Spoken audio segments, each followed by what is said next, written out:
여기 한국 음식은 근본이라는 것을 찾아볼 수 없다며 질색하는 이탈리아 요리사가 있습니다.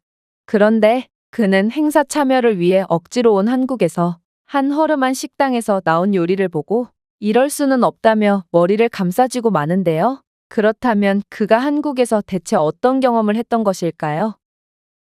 안녕하세요. 저는 이탈리아 볼로냐에서 레스토랑을 운영하고 있는 아르만도라고 합니다. 최근에 한국은 저를 여러 의미에서 정말 미치게 만들었는데요. 저는 한때 한국 때문에 많은 스트레스를 받기도 했지만 역설적으로 지금은 한국 덕분에 큰 성공을 거두게 되었거든요. 일단 저는 이탈리아의 명문 요리 학교를 졸업한 엘리트 요리사로 요리만 생각하면 가슴이 두근거려서 잠도 잘 안 올 만큼 요리를 사랑하는데요. 그런데 최근에 한류에 힘입어 이탈리아 내의 한식당이 우후죽순으로 생겨나면서부터 문제가 발생하게 됩니다. 한식은 엄청난 인기를 끌고 있고 이러한 인기에 힘입어 미식의 도시인 볼로냐에서조차 한식당을 어렵지 않게 찾아볼 수 있게 되었거든요. 솔직히 저는 매우 보수적이고 꽉 막힌 요리사였기에 한식은 쳐다도 보지 않았습니다.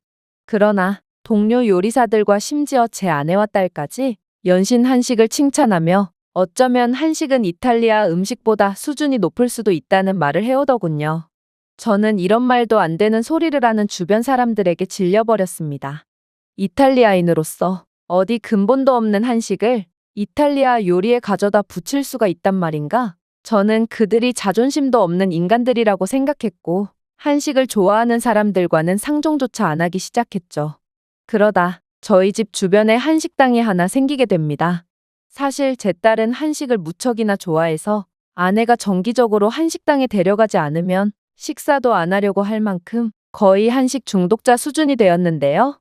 그런데 그동안은 매번 차를 타고 30분 이상 나가야 한식당에 도착할 수 있었는데 이젠 집 앞에서도 한식을 즐길 수 있게 되었기에 저를 제외한 저희 가족은 엄청나게 신나하며 엄지를 치켜 세우더라고요. 저는 레스토랑 안에서야 존경받는 셰프였지. 집에서는 가장 서열이 낮은 최약체였기에 그렇게 딸과 아내의 성화에 못 이겨 새로 생긴 한식집에 방문하게 됐죠. 그런데 그렇게 한식을 처음 맛본 저는 잔뜩 인상을 찌푸릴 수밖에 없었습니다. 왜냐하면 딸과 아내가 그렇게나 극찬하던 떡볶이라는 음식은 웬 근본도 없는 향신료만 듬뿍 들어가서 도저히 못 먹어줄 정도의 수준이었고 그렇게나 유명하다던 한국식 비비큐 치킨은 눅눅한 튀김과 질긴 닭고기 그리고 혀만 맵지 도저히 매력이 없는 소스까지 이건 정말 음식물 쓰레기와 다름이 없었거든요. 저는 딸이 이런 저질 음식을 대체 왜 좋아하는지 이해가 안 가서 그들의 반응을 살폈는데요. 그런데 딸과 아내도 뭔가 잘못됨을 느꼈는지 연신 인상을 찌푸리면서 고개를 갸우뚱하더라고요. 그러면서 이건 자신들이 먹었던 한식이 아니라며 뭔가 이상하다고 말해왔습니다. 저희 가족은 이런 형편없는 음식을 더 이상 먹을 수 없었지만 모처럼 나온 외식을 망치고 싶지 않았기에 다른 메뉴를 주문해보기로 했습니다. 특이하게도 이 한식당에서는 중국식 볶음국수와 중국식 양념만두라는 한식과는 전혀 관련이 없는 메뉴까지 판매하고 있었는데요. 저는 한식당에서 뜬금없이 웬 중국 음식을 판매하는 건지 이해는 안 갔지만 아무튼 한국 음식은 최악이었기에 이 두 음식을 주문해봤습니다. 그리고 마침내 나온 음식들을 보자마자 저는 경악을 금치 못하고 말았죠. 중국식 볶음국수라고 나온 건 아무리 봐도 이탈리아의 전통 음식인 파스타였고 중국식 양념만두라고 나온 건 딱 봐도 피자였거든요. 아니 도대체 무슨 생각으로 남이 나라의 전통 음식에 이런 말도 안 되는 명칭을 붙인단 말인가요? 더 열받는 건 이건 피자와 파스타를 전혀 이해하지 못한 초심자 수준의 요리였고 이런 요리를 돈 받고 파는 건 이탈리아를 욕보이는 행위와 다름이 없었습니다. 저는 너무나도 화가 나서 그 즉시 식당 주인을 불러서 항의했는데요. 그런데 한국인처럼 보이는 식당 주인은 충격적인 말을 해오는 거 아니겠어요? 왜 유럽인들은 중국의 문화를 자기네 것이라고 우겨대는 거지? 파스타는 중국의 국수에서 유래된 음식이고 피자도 만두를 만들다가 망했을 때 만들던 만두를 펼친 게 유래가 되어 탄생했어. 중국은 이미 몇천 년 전에 이 음식들을 만들어냈고 이건 음식에 대한 이해도가 부족한 이탈리아인들이 중국 음식을 베껴간 거야. 저는 그의 헛소리에 당황해서 말도 안 나왔습니다. 그리고 그가 한국인의 대표적인 성인 킴이라는 이름의 명찰을 착용한 걸로 보아 그는 아무래도 한국인이 분명해 보였는데 어째서 중국의 편을 드는 건지도 이해가 안 갔죠. 아무튼 저는 이탈리아 요리를 만드는 요리사로서 이런 터무니없는 발언을 도저히 그냥 넘어가지 못하겠다는 생각이 들었고, 그렇게 한식의 수준이 낮은 건 그렇다 쳐도 왜 이탈리아 음식까지 망치려 드는 거냐며 그에게 거친 말을 쏟아냈는데요. 그런데 이 한국인은 논리에서 밀리자 그 즉시 자신들의 직원들을 전부 불러 모으더니 제 얼굴에 침까지 뱉으며 당장 꺼지라며 겁을 주더라고요. 저는 가족 앞에서 꼴사나운 모습을 보이기 싫었기에 가까스로 분노를 참았고 가게 문을 박차고 나왔습니다. 그 와중에 한국인들은 거스름돈을 덜 주는 사기를 치려고 하는 등 끝까지 한심한 모습만을 보여줬죠. 저는 화가 머리끝까지 났습니다. 그리고 아내에게 왜 한식 같은 저질 음식을 좋아하는 거냐며 따지게 되었죠. 그러자 아내는 충격적인 말을 해오더군요. 이건 아무리 봐도 이상해요. 내가 본 한국인들은 다들 매너가 좋아서 한국인들 중에 이런 얼토당치 않은 우기기를 하는 사람은 단 한 명도 못 봤거든요. 그리고 우리가 먹은 떡볶이와 치킨은 기존에 수도 없이 먹었던 한국식 요리가 아니었어요. 향신료를 보니 오히려 그건 중식에 가까웠죠. 심지어 한식은 기본 밑반찬들이 엄청나게 나오는데 그곳에서는 중식당에서나 볼 수 있는 짜사이 하나만 내왔고 또 메뉴판도 이상했어요. 김치찌개면 또 모를까. 그들의 메뉴판에 적힌 파오차이 찌개 같은 건 없는 요리거든요. 그러면서 그녀는 저희가 갔던 한식당은 중국인이 만든 가짜 한식당이라고 주장해 왔습니다. 요즘 이탈리아 내에서 한류가 엄청난 인기를 끌게 되면서 한국인과 비슷한 외모를 가지고 있는 중국인들이 한국인인 척하며 가짜 한식당을 만들고 있다는 거였죠.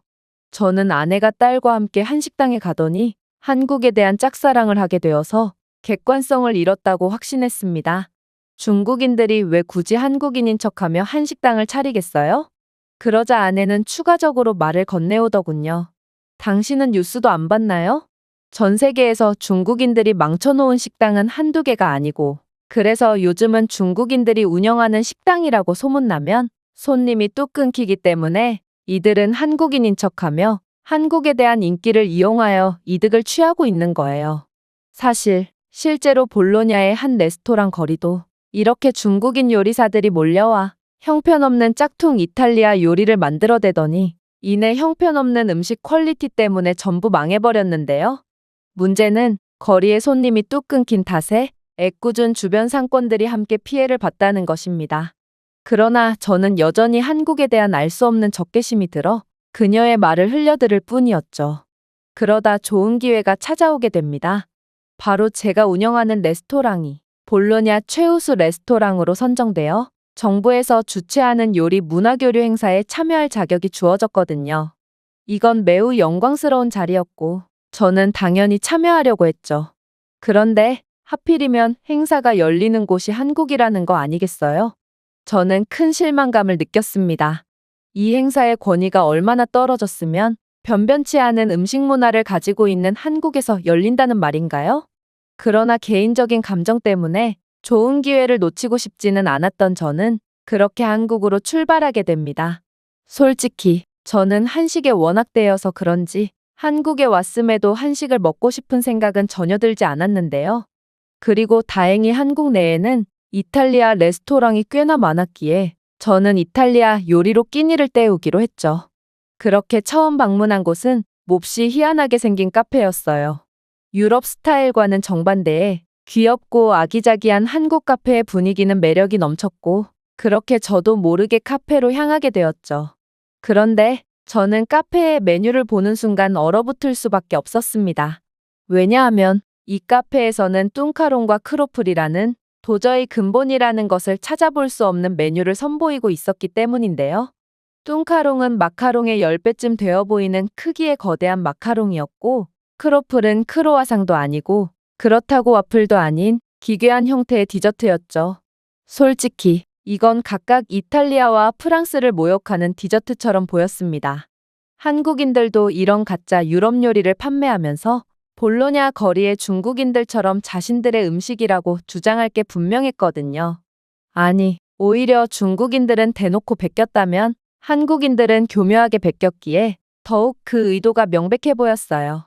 그러나 이러한 제 분노의 감정과는 달리 제 요리사로서의 본능은 이건 꽤 창의적인 아이디어라고 속삭여왔고 결국 저도 모르게 뚱카롱과 크로플을 주문하게 됩니다. 그리고 저는 이 정체불명의 디저트를 한 입씩 베어문 순간 그 즉시 충격을 받을 수밖에 없었죠. 왜냐하면 요리에 대한 근본은 둘째치고 이 디저트는 원작보다 훨씬 더 맛있었거든요.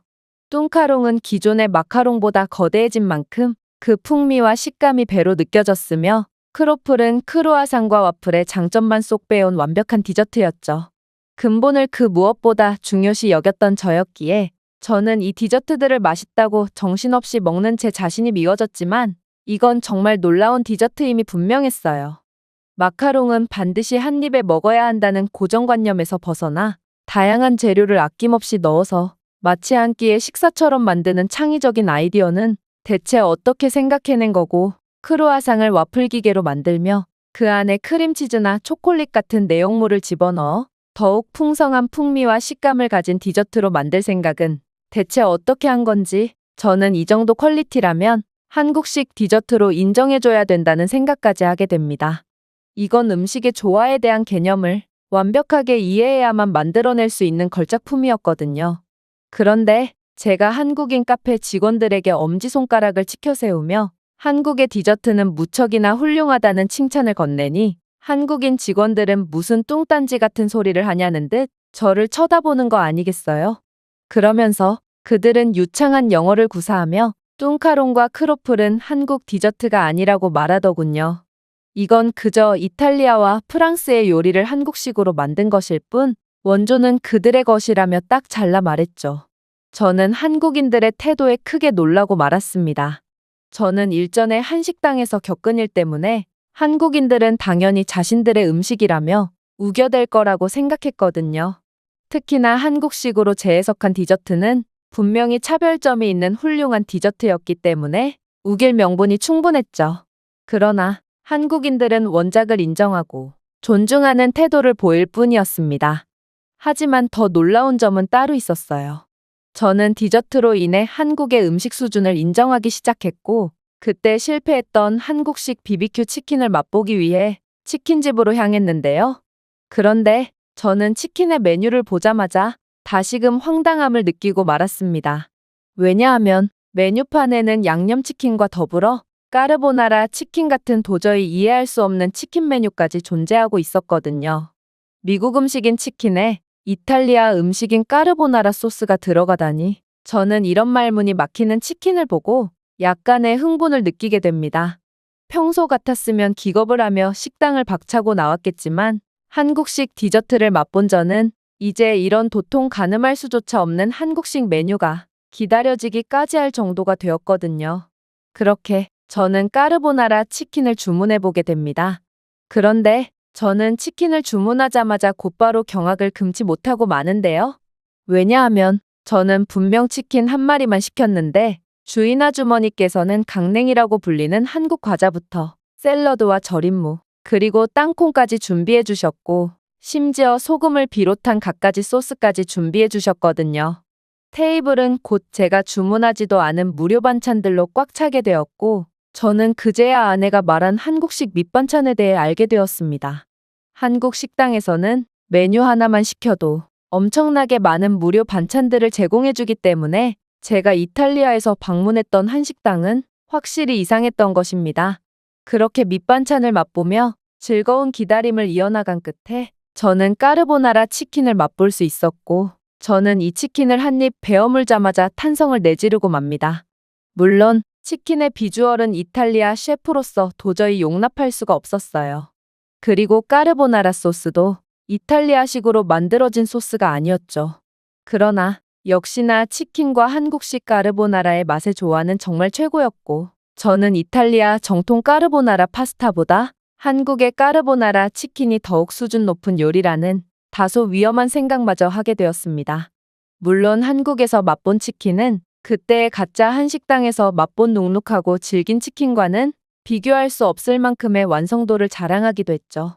그야말로 한국인들에게는 다 계획이 있었던 것이고 근본이 없었던 건 저희 편협한 생각일 뿐이었던 것입니다. 역시나 치킨집 아주머니 또한 치킨은 미국 음식이 맞고 까르보나라는 이탈리아 요리므로 까르보나라 치킨은 한국 음식이 아니라는 말을 건네오셨는데요. 저는 이러한 완벽한 음식을 만들어 놓고도 겸손하고 정직한 태도를 보이는 한국인들의 모습에 역시나 제가 갔던 파렴치한 한식당은 중국인이 운영하는 가짜 한식당이었다고 확신하게 되죠. 그런데 다음날 드디어 정통 한식집에 방문했을 때 그 확신은 절망감으로 바뀌게 됩니다. 저는 한식집에서 김치찌개와 제육볶음을 주문했고 제대로 된 한식을 입에 넣자마자 한국은 굳이 중국처럼 문화 도둑질을 하지 않아도 되는 이미 역사 깊은 음식 문화가 존재하는 국가라고 확신하게 되었거든요.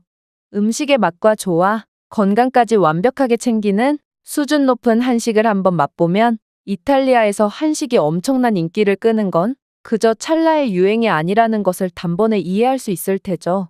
그리고 한국인들이 한식의 찬란한 계보를 계속해서 계승한 덕분에 요리와 조화에 대한 실력을 갖출 수 있었고 아무래도 이러한 실력이야말로 한국에서 수준 높은 음식 현지화가 이어지고 있는 비밀 같아 보였습니다. 저는 이런 근본 있는 음식 전통을 이어나가고 있는 나라를 보고 음식 수준이 형편없다느니 분명 남이 나라 음식을 자신의 음식이라고 우길 거라느니 하는 말도 안 되는 억지를 부렸다는 사실에 엄청난 부끄러움을 느꼈습니다. 그리고 이탈리아에서의 제 편협한 행동들이 떠올라 참을 수 없는 수치심과 절망감을 느꼈죠.